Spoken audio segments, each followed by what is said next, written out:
Hello and welcome to the Auburn Board of Health meeting. It is Monday, December 17th, and we'd now like to do a call to order. And the first thing is review of the agenda.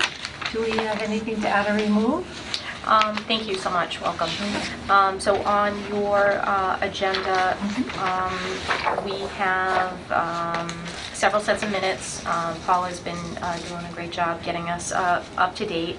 So we have 3 sets of minutes that you have in front of you. So we're going to be doing April, August, and October. Okay. So. And we'll bring the rest of the minutes to the next meeting. Okay. A motion to table the one of April 5th as I was not present, and unless you want to vote on it yourself. Oh, okay. So Yeah. we can hold that one. Right. Yeah. Sure. So we can do the 2 sets of minutes then. We can do August 16th and then October 25th. If that works for you. Okay. Sounds good.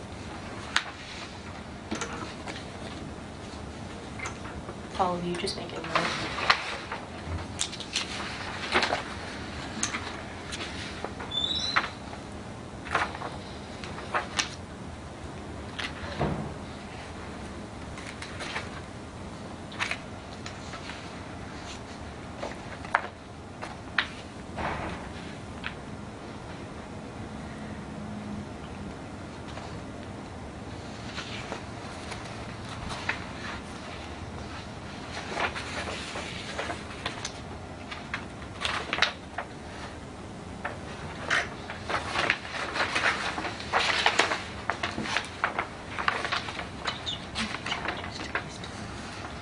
I did. I know. In the draft folder. Grammatical. Okay. You can probably check it out. Yeah, there's some spelling. Some grammatical. Remind you.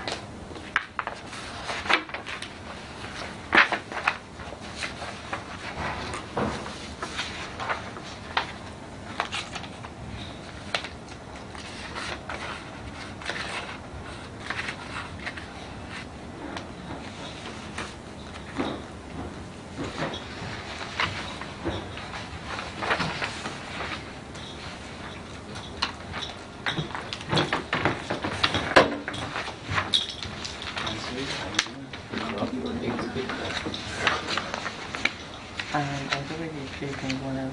Everything's copacetic so far. We went out and party. Enjoying I'd like to see it too. I really need to wish you Right know. here. Take one. Talking about it. I have an extra one of the big one. But I printed one from this one.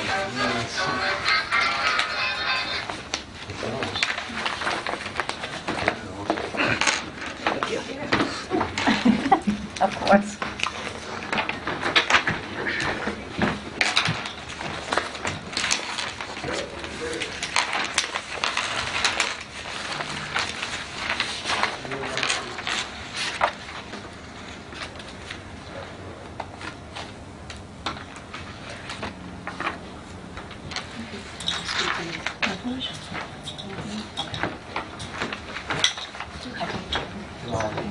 All of them are Oh, November. Okay. Say about accepting the minutes. Nothing crossed my mind. Okay. All right. So I can make a motion to accept the meeting minutes from August 16, 2018 and October 25th, 2018. I accept the motion to accept the minutes on August 16th, October 25th. All in favor? Right? Aye. Thank you. So Paula, just to be clear, Steve made the motion. Okay. Carolyn seconded.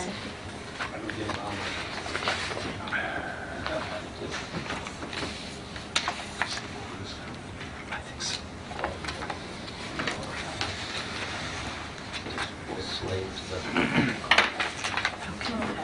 I'd like to open the hearing now to review for the, at 6:05, to review the license extension request for Biscotto Cafe, Subway, and Impact Fitness. There were letters sent to the board requesting these extensions. Wonderful, Yes. thank you. So in your packets, we do have 3 letters of request that we received from recently licensed food establishments. So Biscotto Cafe, Subway in the Auburn Mall, and Impact Fitness. These letters are something that we have received in the past. Anytime there is a licensed establishment that opens at the end of the year, so typically October, November, December, that's the last quarter of the year. I know that we've considered it for establishments that we've opened in November and December.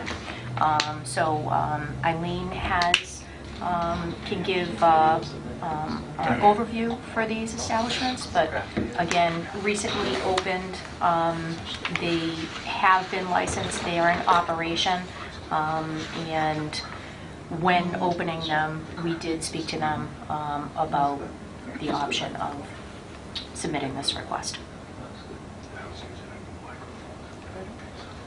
So all 3 establishments went through Impact Fitness, a new build with many, many extensions. Thought they'd be open in July and actually opened their gym and still didn't get their food permit till end of November, maybe the beginning of December, because they had more requirements as part of their build out. Subway did an extensive renovation in the mall, and again, any roadblock that they could come upon, they did. So again, they didn't get opened until the end of November. The new bakery, we permitted them November 19th. They actually had like a week of trying out the place before they opened. So they just opened.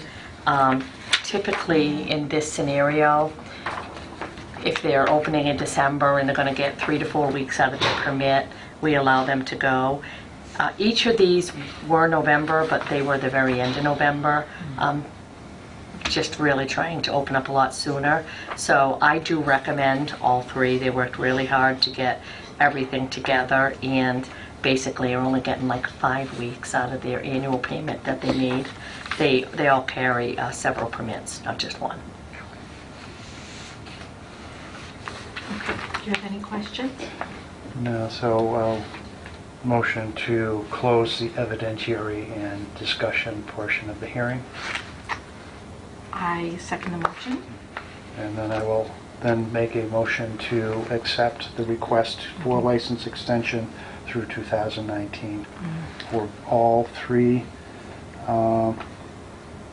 Biscotti Cafe, Subway, and Impact Fitness. And I second the motion as well to extend the license for the Biscotti Cafe, Fitness, and Subway.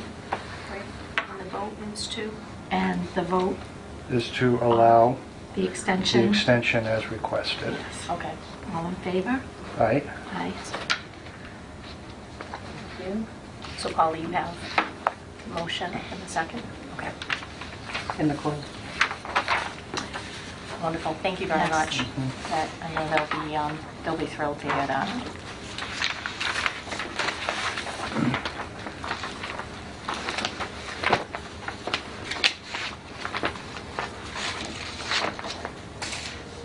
If I may? Yes, of Okay. course.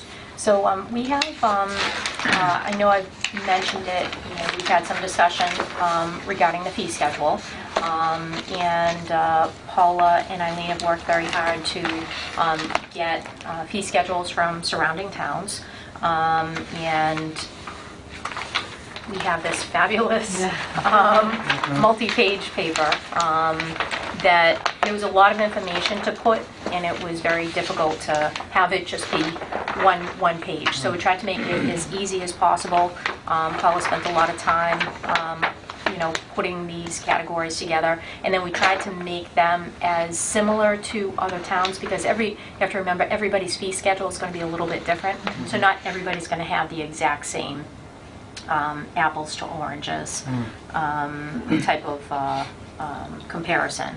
So we wanted to at least give you some of the surrounding towns, and then we also, I gave you a copy of our fee schedule as well, so you have them on here, and then you have our actual Board of Health fee schedule.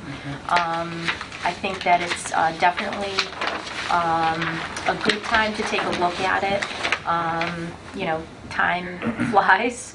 And it's been a good 5 years now since we had the last fee review. So I think it makes sense to take a look at it.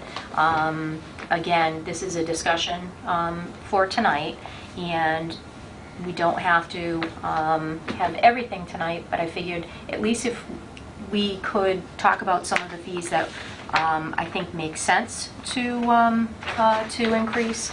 And then, maybe in January we take one more look at it so that we can get them approved for the new year going forward. We are in the renewal period now, so these fees would not affect anything that we've sent out already. It's going to be strictly for anything going forward for new fees. So the food service seems to be one area that, and I'll have Eileen jump in because she works very closely with all the food establishments and certainly with all of colleagues from other towns and so forth, that we discuss different permits and when places are open and so forth. For the limited food service, so we have under this, we have many different categories, and for the limited food service we have, if you look at kind of the categories across, you'll see a lot of our fees surrounding this are lower than surrounding towns. A lot of times we're the lowest. Limited food service, I had an increase from 100 to 150. And again, if you look across and see surrounding towns, you'll see we are at the lowest end of the spectrum, other than I think one town. So limited food service is going to be anybody that is going to have small limited food. Sometimes they want to do like coffee and donuts. Yeah. You want to jump in, I? Limited food service, typically it's to have a beverage if you don't have food service. So it's like gas stations that want to have coffee. If they have prepackaged foods, they're under a retail permit, but as soon as they bring in a beverage where they'll actually be processing something, it becomes food service. Every once in a while, if it's a convenience store, they may offer like a muffin or a donut with it, but right now we probably have about 5 establishments with just limited food service, and basically it's coffee or some type of a beverage system. They come under food service based on the cream that they add to it, based on the warewashing responsibilities that they have. But we actually have granted some waivers in some of the things that they need to do if they'll use a powdered milk. If they're a convenience store and they have storage for cold milk, they sometimes will come to you for waivers of ServSafe, because they're not doing anything that's potentially hazardous, but it still comes under food service.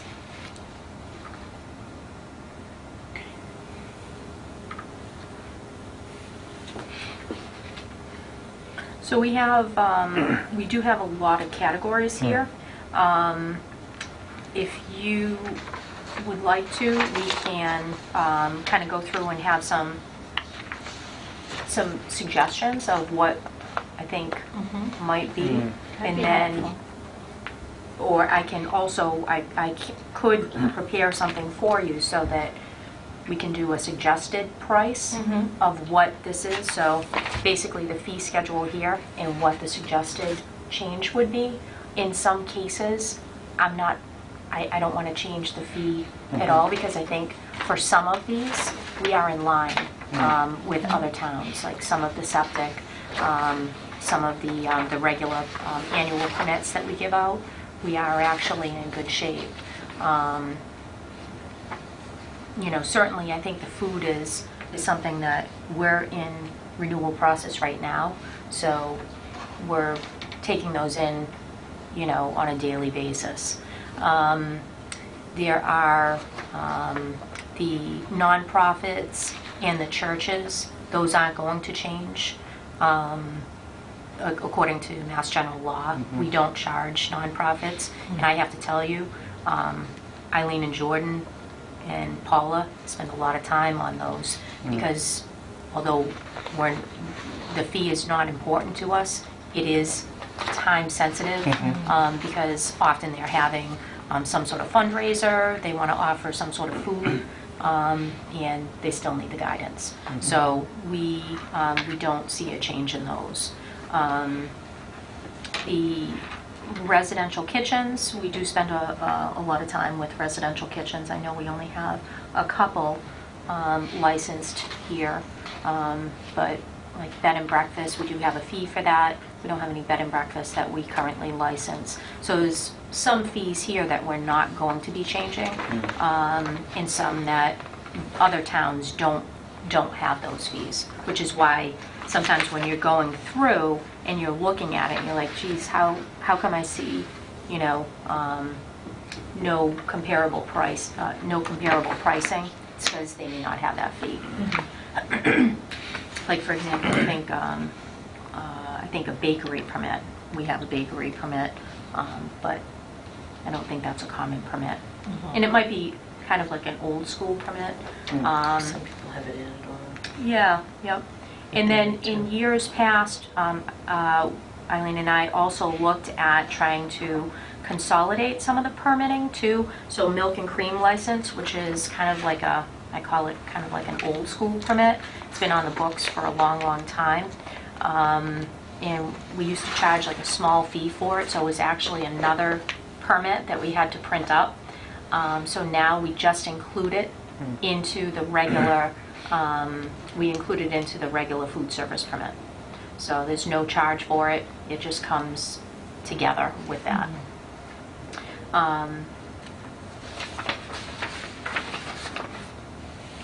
Do you have questions about what some of the fees and how you'd like to see them presented? I mean, this honestly was kind of to give you like the finished product to say, okay, we now have some good comparisons, and we've had a chance to kind of look at them. Yeah. There are several food fees that I think we need to look at, and there's also been some recent changes to the federal food code as adopted by Massachusetts. Yeah.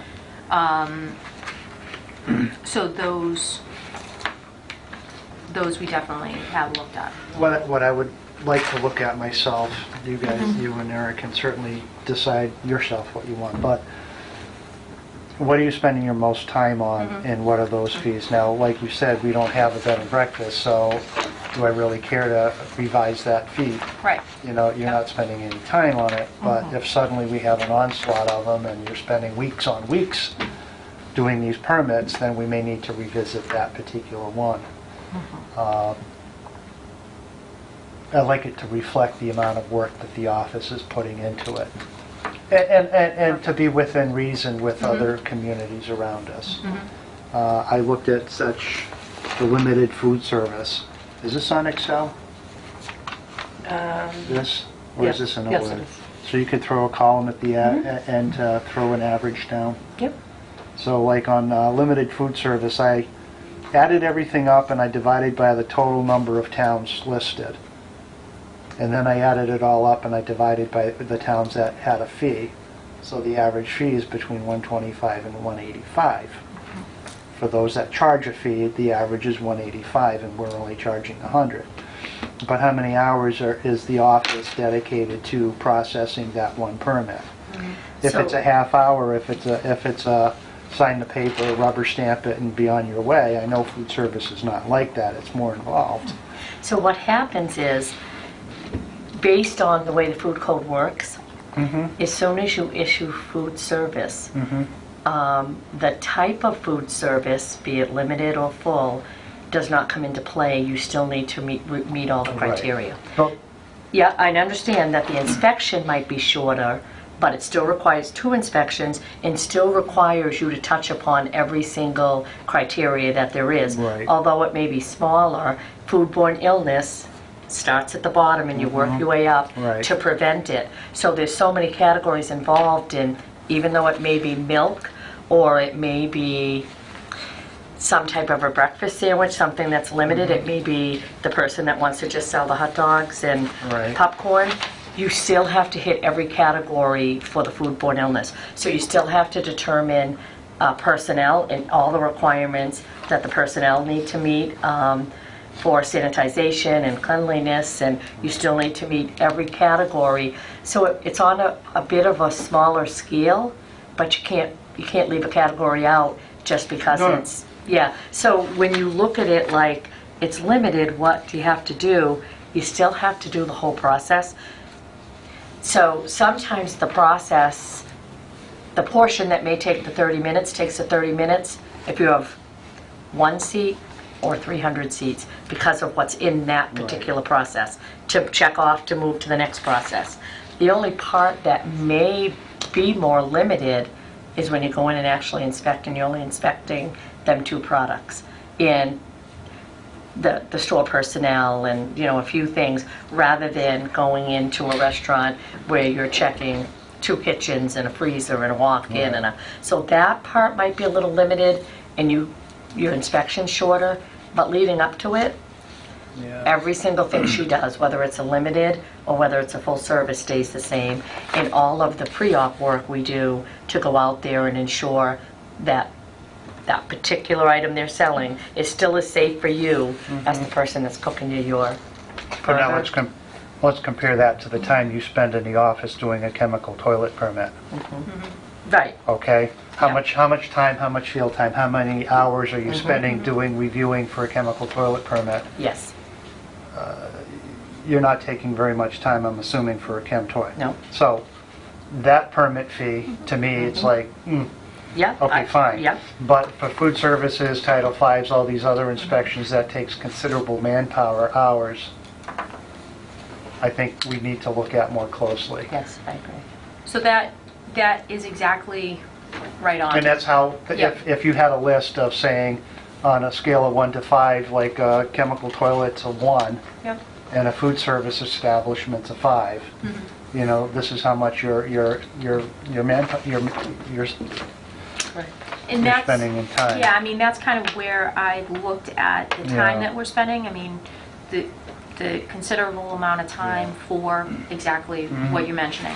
The stuff that we are not spending a Right. huge amount of time are not, we're not changing the fee. Right.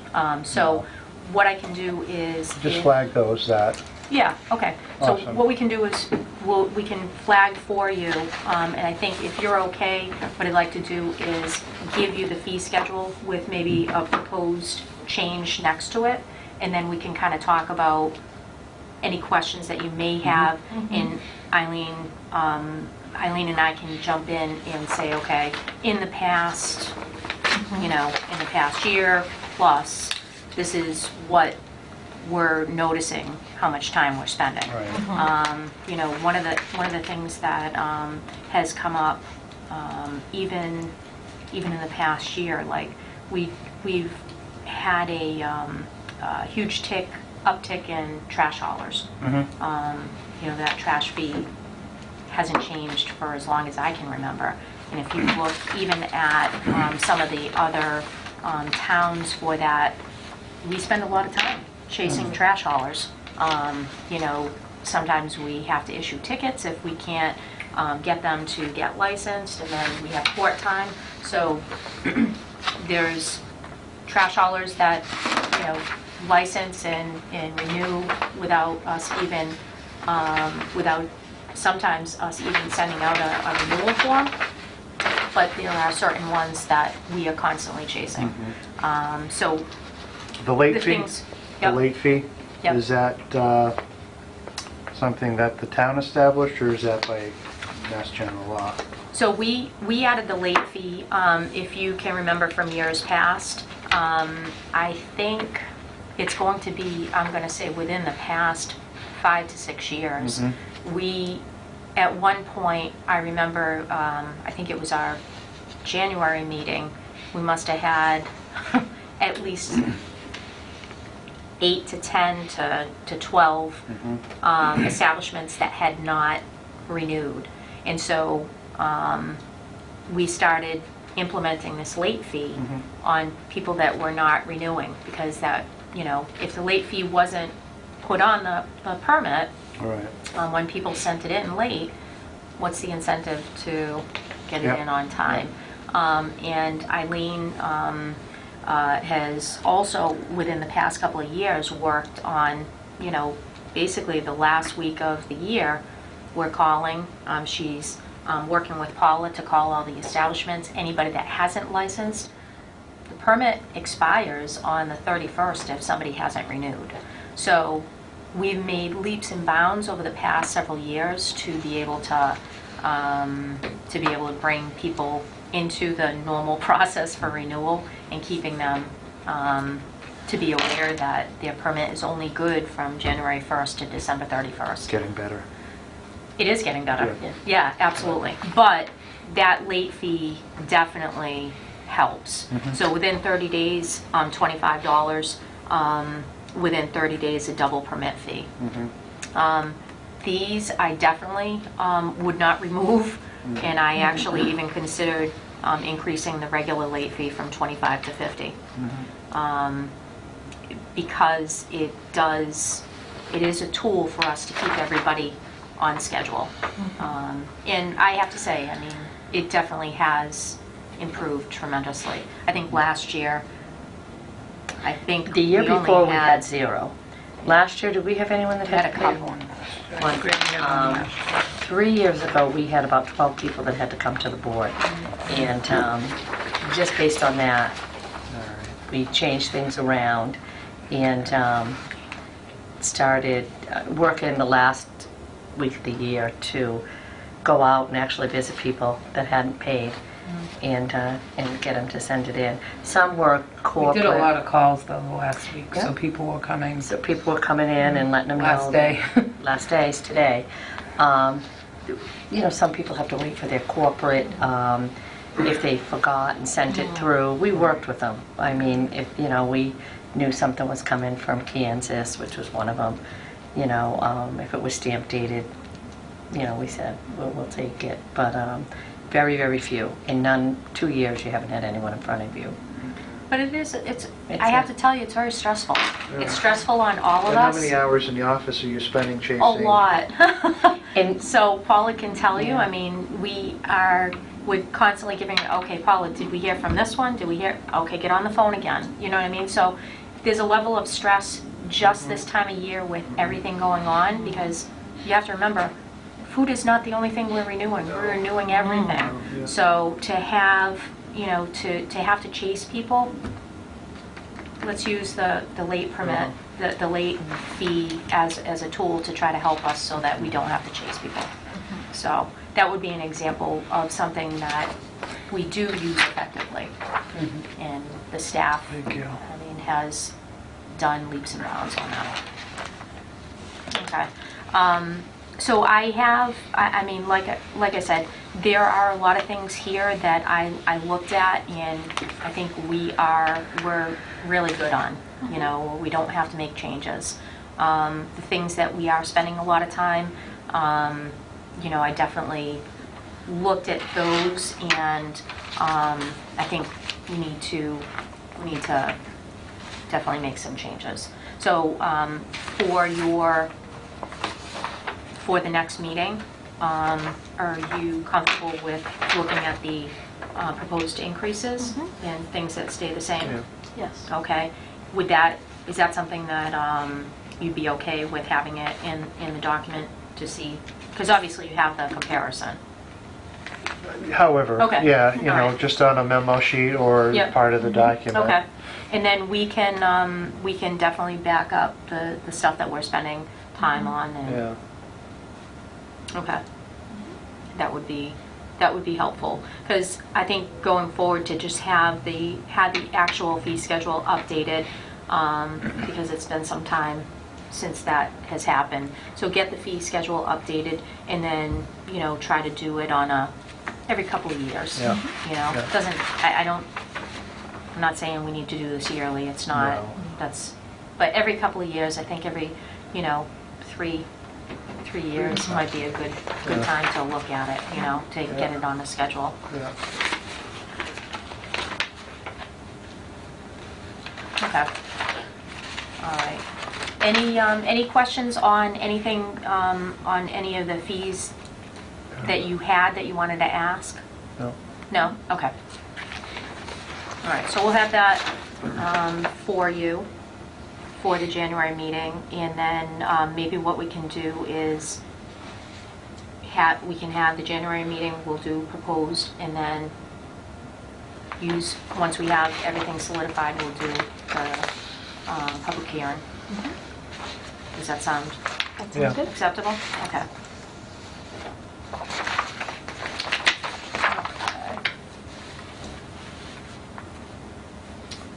Okay. Is it okay? Keep So going? the Okay. items. All right, so I wanted to give you an update. For septic, well, and housing, we are extremely busy with all of those. We are still working on closing out some septic installs. We had some favorable weather, so we had some installations going on within the past couple of weeks. I think I did let you know, have kept you updated for 10 Stone Street. 10 Stone Street's one of the vacant properties that we have been following, and we are working closely with the AG's office. So there is some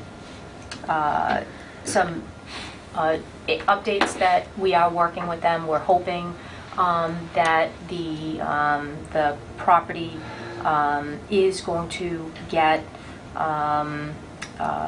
have some new ownership, if in the near future, if that hasn't already happened, and hoping to be able to work to get the safety concerns addressed. So I just wanted to give you an update on that. Animal control, so citations are being sent out through the animal control officer, and we have a lot of people coming in already licensing for the new year. So dog licenses are still valid. However, some people just automatically come in, they want to get their license updated. So even today, I think we had a call for somebody coming in to license their dog. When they come in, they're paying for the license, and then if they have any outstanding citations. So that's been very productive. Amy Contois, our animal control officer, has been really steadfast on keeping that updated. So dog hearing, to follow up from the October 25th meeting. So we had the dog hearing, the nuisance dog violations were identified. The board issued an updated order, and that order was appealed to the Board of Selectmen. And then the Board of Selectmen had a public hearing on it, and issued a decision to uphold the Board of Health order. So that was very much appreciated. Obviously, they did look at everything. It was a very fully discussed meeting, looking at a lot of public input, and also from the dog owner. and the Board of Selectmen decision to uphold the Board of Health decision, and I think that's also being challenged as well. So just wanted to keep you updated on that front, and we'll let you know going forward, because obviously as part of the Board of Health order, there's certain things that have to happen on a timeline. So those will be followed as well. So I'll keep you updated at future meetings. The Worcester Regional Tobacco Control Collaborative. So we have had a lot of help from them in the past several months. So as you may recall from the last meeting, I had updated you on the tobacco sales suspension for the 3 establishments that had sold to a youth. So since that time, we've also had some inquiries from at least I think one establishment looking to possibly do like an adult-only smoke shop. So we are speaking with the Tobacco Collaborative. They're very helpful because not only do they work in our town, but they work in cities and towns in the Central Mass area. So we may not have had that type of inquiry before, but they have heard it and they have a protocol for how they handle it in other towns. So we are working with them on at least one request. And then I also wanted to let you know that the state Tobacco 21 obviously did pass, and so as of the new year, that goes into effect. Now we have a tobacco regulation locally, and we have 18 and older can purchase tobacco. So until we update our regulation, and because the state law goes into effect as of the end of December, beginning of January, there will be, just like in the past when they raised the age for drinking, there will be a delay on that for the next 3 years. We have looked at our tobacco regulation. I think I've mentioned it in the past, and they have some really good template from the state, and they have a lot of choices there for the board to look at. It is something that I know I've brought up in the past, and I know the board had suggested, let's see what the state does. So now that the state has passed the Tobacco 21, I think it might be a good time to look and see what other choices we might be able to look at. I think, I don't know if anybody saw, there's a lot of news right now talking about vaping, and vaping seems to be just kind of like a huge draw for the kids. So tobacco, I mean, the good news is kids aren't smoking cigarettes as much as they used to, but now they're all going to this electronic vaping, and the problems that it causes and some of the unknown health effects. This is a huge movement, and people are talking about it nationally, not just locally, and I think it might be a good time to take a look at the tobacco regs, maybe once we get through the fees. And I just kind of wanted to throw that out to you and see if you would be open to looking at that at this point. There's a lot that we can do, I think. And the templates are good. We have people that will come to the meeting, really experts in the field. The Worcester Regional Tobacco Control Collaborative, they've offered to send people to help us through the reg. They also have, there's lawyers that will come, because anytime you try to change the tobacco regs, that causes a lot of concern from the retailers and so forth. But there are people that will assist in providing good education, valid facts on what's happening. would that be something that would be acceptable to look at after we get the fee schedule done? I'd probably be looking at starting around March. Yeah, it's probably, Could probably take a look at. yeah, once we get through the fee schedule, whether that be January or February, I'd like to, take a look at it. Here's the thing, even if we looked at the template and you say, okay, geez, I'm open to this, but maybe not this, you might see where our regulation, it's been a while since we did it. The previous director, Andy Pelletier, was very, kind of ahead of his time when he was looking at it back then. But it's been some time since that, and a lot has kind of come about with the whole electronic,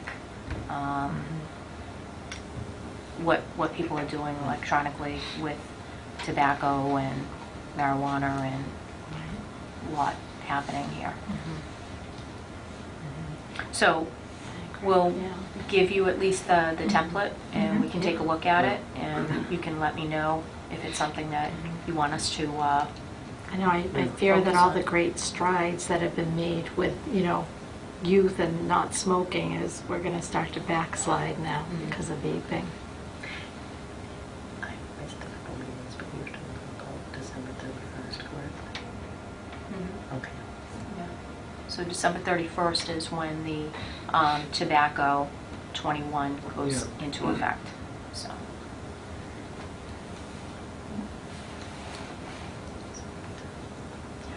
Okay? Okay. All right. That's good. Sounds good. All right, so the solid waste, so I wanted to let you know, we did do an extra leaf pickup on December 8th, which I think was, well needed. I know, sorry Yeah. I missed it. Yeah, we did have some know. calls, and the way, again, you never know how the weather's going to work. I know. And we had, I think, snow come before all people had a chance to get all the leaves together. So again, we tried to accommodate, and we had the extra leaf pickup, and I think it definitely did help Yes. a lot of residents. The emergency preparedness, the Region 2, so I know emergency preparedness, we attend regular meetings for the Region 2 Public Health Coalition, and this is the appointment letter. In the past, you have appointed authority for myself to attend these meetings, and then we have done another recent appointment for Eileen. And I just wanted to, because the letters go out at different times of the year, we just want to get a blanket appointment so that either one of us can attend these meetings. The region has to make sure that the board is aware that we're attending these meetings, which obviously you are aware. Yes. But we want to just have an official vote from you, if you are comfortable, just to appoint both myself and Eileen as representatives for Region 2 for the town of Auburn. All right, I'll motion to appoint Darlene Coyle and Eileen Alexander as the Auburn Board of Health representatives for the District 2 Emergency Planning Committee.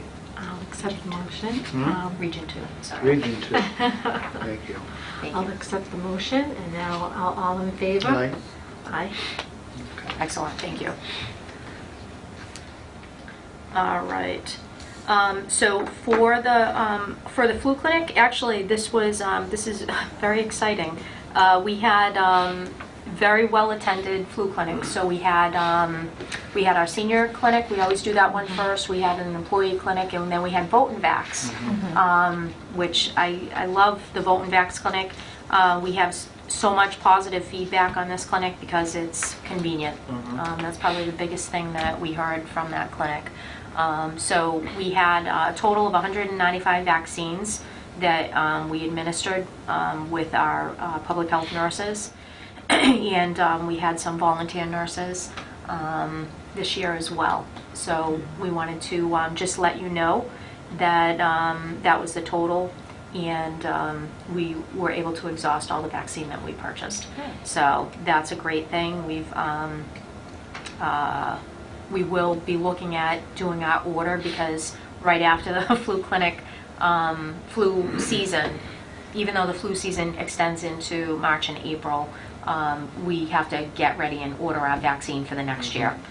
So they do the order, I think sometime in the beginning of the year. So I think we did 100, we placed the order, and then we were able to get some vaccine from public health nurse as well. Okay, so for the office update, I think I mentioned it already, the permit renewals. We are in process on that. Budget season is going to be starting, so we'll be working with the Finance Committee. The donation bin regulation, so that has been advertised and is going to be in effect in the new year. So we'll be working on getting the donation bins permitted. We had a really exciting thing happen with our fluoride program, and I wanted to highlight the excellent work from Eileen and Paula, who spent a lot of time doing this. So we had, as you may recall, we've had a fluoride program for years, and we work closely with the school nurses for the administration of this program. In the past, it has been covered through grant funds, and this year the state was not able to cover that.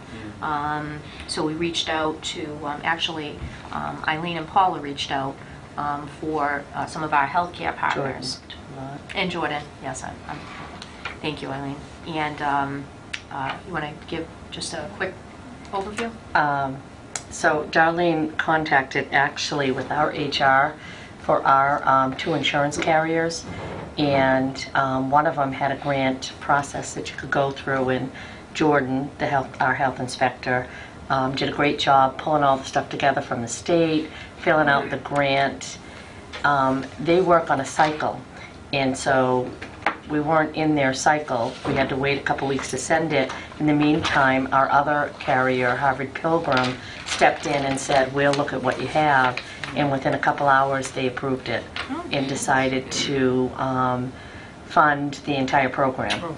And so Paula worked very closely with the staff at the school and found out everything that they needed, ordered the supplies, and is currently working with Harvard Pilgrim now, and they're willing to pay for it all.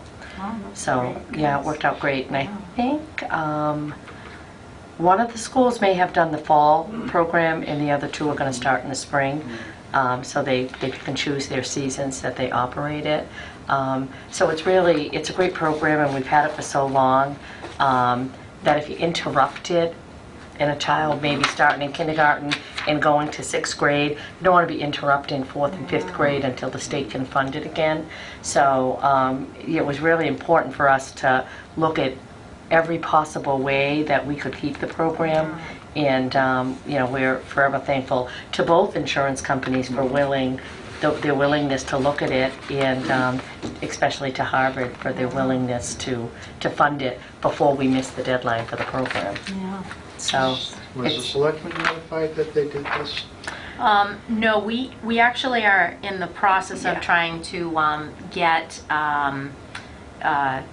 do a public thank you. Public So we're trying to get the partners together. So there's we'd like to have health and schools and our folks for the for Harvard Pilgrim to be able to get together and do kind of more of a formal thank you. So we'll keep you updated, because we'd love to have the board there as well. So we're trying to coordinate that currently. So if you're interested, and we'd love to have you, it'd be nice to have the parties meet. Thank you. Thank you. And then this is, I think I sent it out to you, but just this is the time of year that the town clerk has to meet all the requirements for all of our town employees, our boards and committees for conflict of interest training. And then I think she has identified that 2019 is the year that we have to update that certificate. So there's two parts to it. You have to sign the acknowledgement that you've received the information, and then you also have to do the training with the certificate. So if you are able to do that, I know it takes time, and if you can please get that to me, I'm happy to bring it to the town clerk or bring it to the town clerk. We typically, the reason I keep a copy for us for the board. Could you email us a link to that training?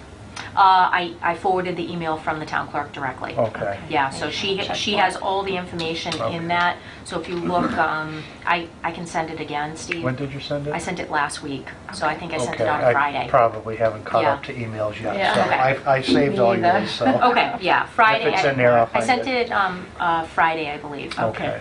So Yeah. she has the actual email, and then she has the link to everything that you need. Okay. Okay. But if you have questions, her information's right there. She can answer directly. I think she knows. She knows it all in her sleep. So it's just we have to make sure that everybody is has the valid training and the valid paperwork. Okay. So that's just a reminder for you. And then I do have any questions? No. Okay. The communicable disease report from the town's public health nurse. Nice to see it's a short one this month. You vote. You vote. Confirm when it votes. That will change. Mhm.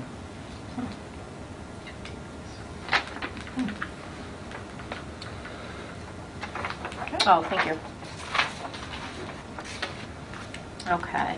And then we do have, I think we touched on some of the new establishments, but I'm just going to have Eileen give you an update because I know she had a busy weekend with the town's craft fair.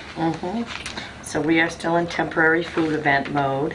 So we had the annual town holiday craft fair this weekend at the high school.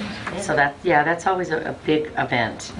Kristen does a lot of work, and it seems like it consumes a lot of time. But when you get there and see how many people represent the town, it was good. So we had that this weekend. We also have opened up Big Lots since our last meeting. They actually had a ribbon cutting on Friday. They did a soft opening right after Thanksgiving, and they did their actual grand opening was Friday. So they're well underway. They have only prepackaged food, so they're not doing any food service over there. The other three establishments, that's how new they are. They're on this agenda that they opened. Them are the ones that we just did the extensions for. All of them, are up and running, and so, that's a good addition to the town. We have two more that are under construction right now in the mall food court. It is Stewart's is going to go into where the old Fusion was, and they're an old-fashioned hamburger establishment. And Captain Louis is going to go into where the old Master Walk was, and they're like fried food, not necessarily Asian food, but fried food. Yeah. Both of them we're hoping to open up in December, and I'm thinking more like January. For our inspections, we have not quite 2 weeks left of the year, but I'm happy to say we are at 98%. We're hopeful, barring any major emergencies, to get the last few establishments done. Excellent, good. Yeah, Jordan really, she has come up to the plate, and she has been so busy, and she takes the responsibility to heart, and she just wants, to make sure she's doing a good job. So the nice part about it is, while we'd love to reach our numbers, more important to her is the thorough job she does.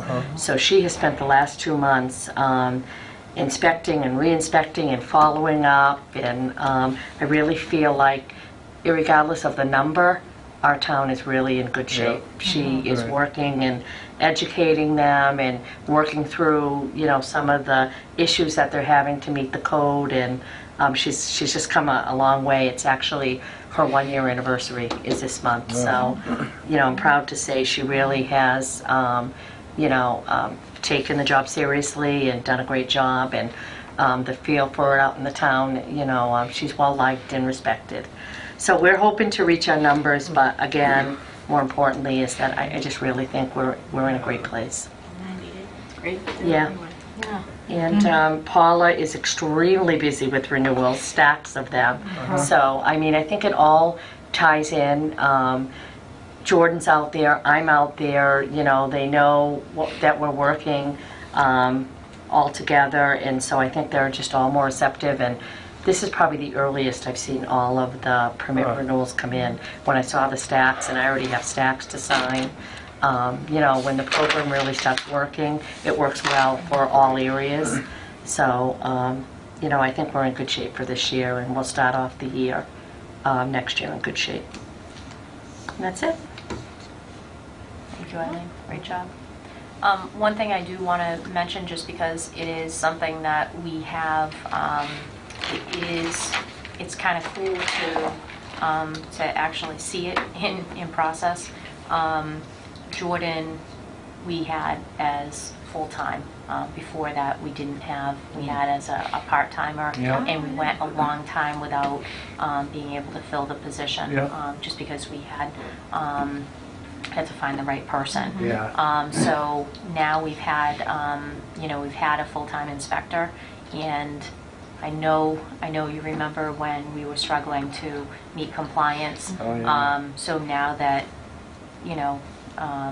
we have the staff, that area, I know we've improved so much. Great. So we appreciate the support from you all, and certainly we get a lot of support from town administration on this, and finance, and to see something where we knew we had challenges, to be able to get the help that we needed, that part has become so much better.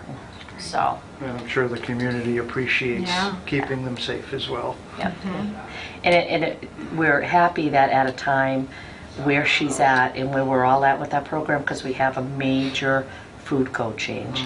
And, if your community and your establishments are in good shape and your program's in good shape, it's far easier to move through the changes. They've attended classes. I'm going to attend classes this week. We've been working with the changes for well over a year, but now we have to implement them. So, we're well versed on paper, but we have to go out in the field and implement them. So we're happy to say that where we're at right now, it's going to be a much easier hurdle to overcome. Excellent. So I think that the only other thing that I had was just kind of figuring out the January schedule. So I think it's been working well. Paula sends out kind of a feeler of what dates, but if I don't know if you guys have any proposed dates as of right now. It's okay if you don't, but we'll have Paula reach out and send out an email to see when you're available. Does that work? That works. That works. Barring any family things, I'm available any Monday. January 15th is a holiday, and that's the 2nd. 14th, right. Well, we have the 2nd and the 4th, so that's better. So 8 and 22. That's a holiday. So 8 and 22 is the 2nd and 4th.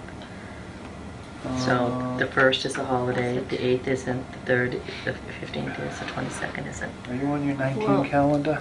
Am I not? Oh, no, I'm on my 7th, 18th, yeah. thank you. Okay. Yeah, So the that- 21st is a holiday, but you're right in the sense that the Okay. 21st is a holiday. So Monday, 7, 4, okay, 21. All right, So we're usually 2 and 4, so 14 and 28. Okay. Is there a January holiday? The 21st is Martin Martin Luther King. Martin Luther King. King Day. Oh, okay. All right. But that would have been on an, that's not a typical board meeting anyway. No, the but- 14th and the 28th. Yes. I can do those days too. Okay. And you're either one of those days? Yeah.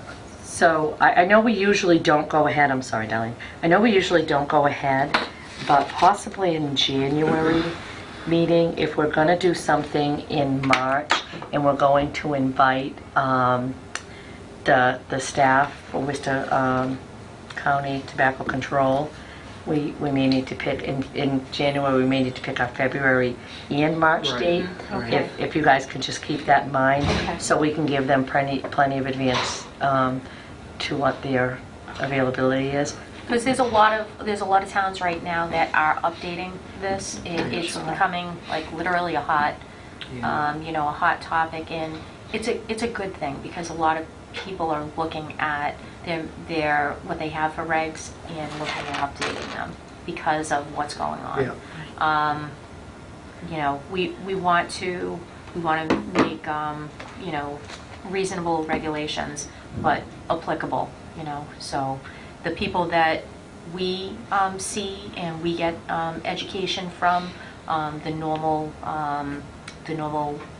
trainings that we attend, they're very well versed. They know their stuff. They're legally sound, but they book up quick. So I'm thinking if we're able to meet, even if we do, January, we do like a shorter maybe working meeting for the fee schedule, and then we can get the public hearing done to get that square, and then we can focus on. Perhaps in our package, you can include the current tobacco regs as Yeah, well as sure. the model regs that you were talking about. And they so that- do, this committee, and they did it the last time that we reviewed it, they actually put out all the options that you can adopt. And so it's like a la carte menu. Oh. And then they tell you what, kind of give you a definition of what that adoption of that would mean to you. And it was kind of nice because they break it down into so many different sections where the section makes sense to adopt these, but if you're not for caps or if you're not for flavors, you can kind of bypass that. I did see when they sent us some information that they're still doing something similar to that. It just kind of makes it easier to navigate through when they break it down into sections. And so they do provide that so that we can look at that first before they come out, so that when they do come out, we already have had a chance and have, some kind of direct questions for them. Yeah, that's a good idea. And that's the thing, like if we kind of lean in the direction of, geez, we know we want these X number of things, but we have questions about these, we can direct those questions to them to say, okay, how do you handle this in other towns, or has this been challenged, or, they have the facts and the science behind it. So I'll definitely do that. We'll have those in your packets. That way you can at least just peruse it. Yeah. Absolutely. I have to say, the tobacco reg that we have been able to use that effectively. I mean, we, for the compliance checks and so forth, we use that regulation. We issue violations when people are not in compliance with it, So that's a good thing. I think that's all I have. Eileen, do you have anything? I don't. Paula? No. Motion to adjourn? Okay. We didn't pick a date in January, them just the two dates we're looking at. Yeah, we're correct? gonna, Paula's gonna Send send an something email. out. Okay. I accept the motion to adjourn. All in favor? All right, goodbye. All right. Okay. And that's all. Have a good night, Auburn. Thank you.